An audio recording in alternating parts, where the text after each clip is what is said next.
I've been working as a living caregiver for almost a month now, and it's actually better than I expected. That's my overall impression. I had been warned that it would be very difficult. So I did work as a living caregiver once before for 2 months, about 8 years ago, but I forgot what it was like. This time I was lucky with the family. They're really wonderful people, big-hearted, loving, sensitive, and there's not a trace of meanness or toxicity. So yeah, my current client needs significantly more care than my client 8 years ago, who was older but healthier. But still, for me, it's actually easier to take care of my current client than it was back then. And because this lady is so easygoing, so grateful, she never complains. She says, Danke so many times a day, and I do want to try to be more like her in that sense. And she does have reasons to complain. So her daughters are also incredibly kind, and I feel kind of honored to help this family, and they make me feel appreciated and needed, and that's very important for any job, I think. They told me they're very happy with me and they want me to be happy, and they're helping me any way they can. They're dropping by to replace me for a few hours, and they're bringing cooked meals sometimes and stuff like that. So yeah, being in non-toxic environment might be the most important thing for me or for a lot of people, especially highly sensitive people. So I'm very fleißig or hardworking, so I don't mind working hard. But what makes work hard for me is when I have to tolerate meanness and toxic people, well, narcissists, to call a spade a spade. So I think, yeah, that goes for most people. And also, I don't like when a job is repetitive and when it's administration or something like that. By the way, it's hard to avoid narcissists at work. According to Dr. Ramani, they're the ones who stay in companies after everyone else has quit because of the toxic environment. So narcissists don't tend to quit, and eventually most places become very toxic, most workplaces. So caregiving, why I'm probably not going to repeat it. I was considering it as a long-term thing, even maybe till retirement, which is never going to happen for me anyway. But so because there are 2 months off between the 2 months shifts, so that sounded very sustainable to me, and it might still be if the shifts were 1 month. That would be much better, actually. So, but the current one is 3 months, and that's a bit long. And yeah, 1 month would be perfect. So first of all, yeah, I can't count on being this lucky again with the next gig, because the next family would probably be a bit of a disappointment after this one. And why wouldn't I just come back to this one? They still need caregiving. Well, because I'm a scanner, because of the been there, done that feeling, and yeah, I don't like repeating experiences. I need novelty. So the third big reason, I think it's third, I need weekends off. Yeah, I get plenty of breaks, so I can't complain, but I need scheduled weekends off. I really underestimated the importance of weekends. And without weekends off, you don't have Fridays.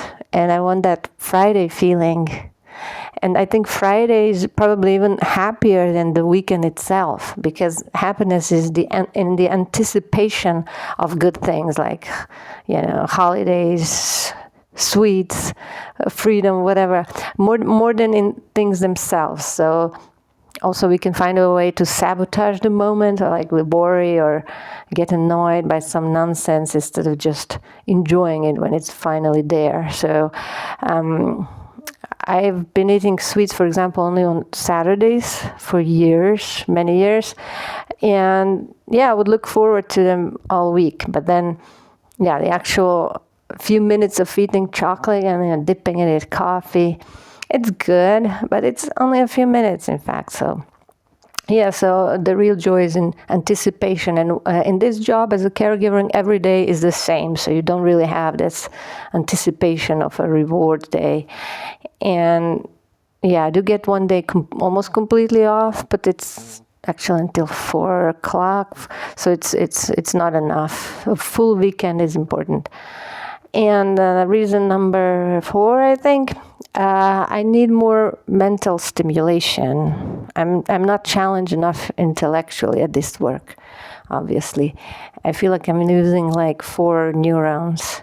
And it's a bit similar to spending time with kids in this case. So, I'm not using most of my talents.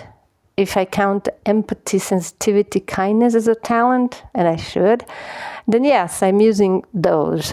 But at the same time, empathy can actually make this job harder for a caregiver, because the elderly people who need caregiving are mostly not the most cheerful, upbeat people around. They might have been before they needed caregiving, but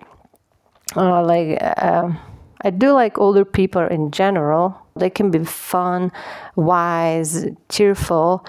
But most of the time, the ones who need caregiving, they are not those people. So my current client has lost her husband recently, and from what her daughters say and from what she says, he must have been a really amazing man, and he was his wife's caregiver for almost 2 decades, actually. And they say he never complained; he always did it with a smile.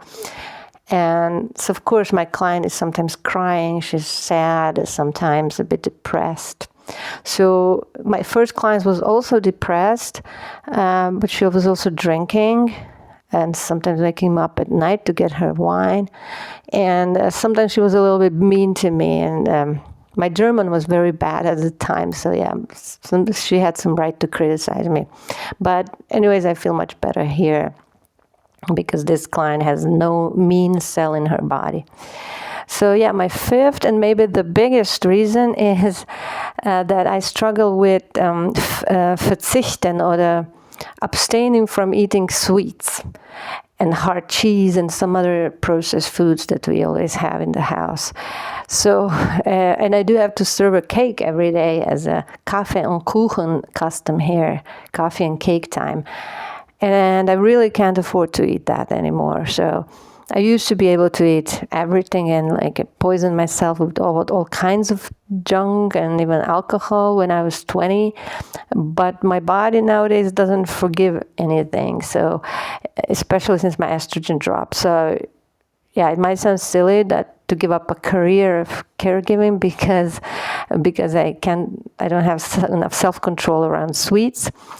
But yeah, because otherwise this career, yeah, it's pretty good match for my nature, especially because of the long breaks between the shifts. But to be clear, you're not getting paid when you're not working. So, but since I don't have if you live in caregiver, there are no food and accommodation costs when you're working. So that's already like half the salary or even more nowadays.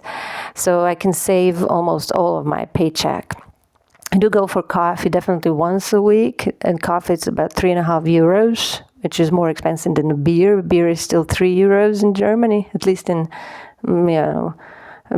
beer garden houses and stuff like that. So yeah, I don't spend almost anything. And although flea markets are quite a disappointment after the ones in Valencia, they're pretty expensive and not such a good choice.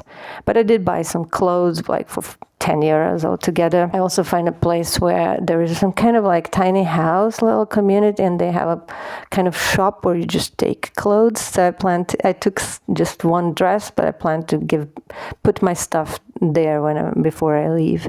Yeah, so I really hope I'll find a way to control my appetite, and I already can't zip up my jeans, and I'm very prone to gaining weight, and I couldn't even make a video about that, how I keep fit in spite of my appetite of a lion and slow metabolism and easy weight gain and sugar addiction.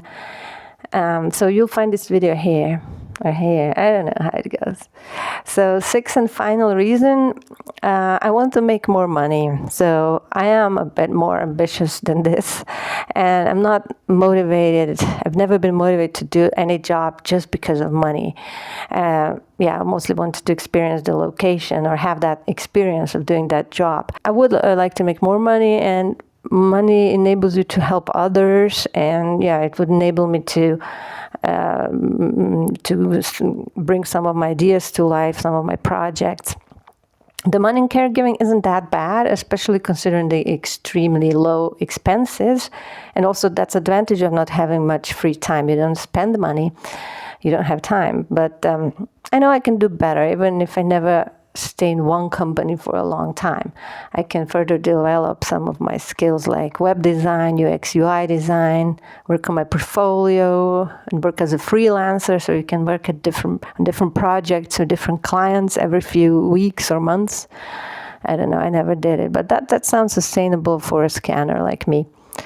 I did a lot of web design and UX UI design courses in Berlin, but I made a mistake of applying for design jobs in Berlin, in Germany, but in Germany, they really want you to have a German university degree for most jobs that require a degree. And sometimes I'm reminded why I left Germany a few years ago.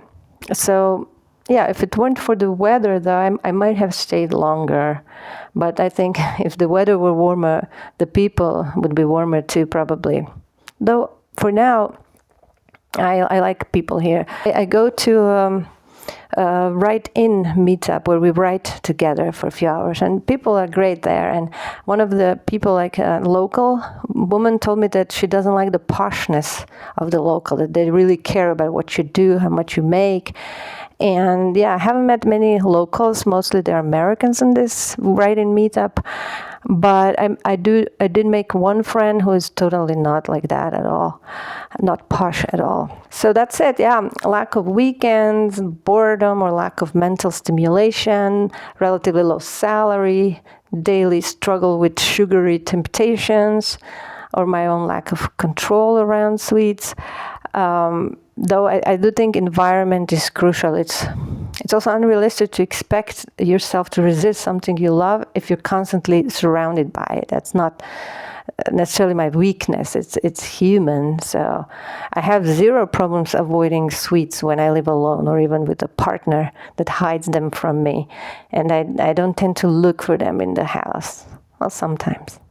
So there's actually a lock with a password on this fridge, because the late husband of the client, he wasn't supposed to eat certain foods for health reasons, and maybe I learned how to use that lock and put sweets in the fridge. I don't know. I have to think of something to make it easier for myself to resist the sweets. So because if I keep eating junk and gaining weight, I'll either get sick or I'll just have to leave this work earlier than 3 months. So I don't want to do that. So I really do my best. And I think I'll make another video at the end of this gig. And if I have a round face and like double chin, I think I have some already, then you'll know why. So after this gig, a completely new adventure will happen in a new industry. I recently yesterday I saw a video where a guy interviews female billionaires, and it really inspired me to get into something more profitable, because I can do it too. So, and I've been trying to save enough to start my business for years now. And next adventure might be some high-ticket sales job to learn how to sell and make some money for my business. I don't know. Let's see. Gotta go. My client will wake up soon. Bye-bye.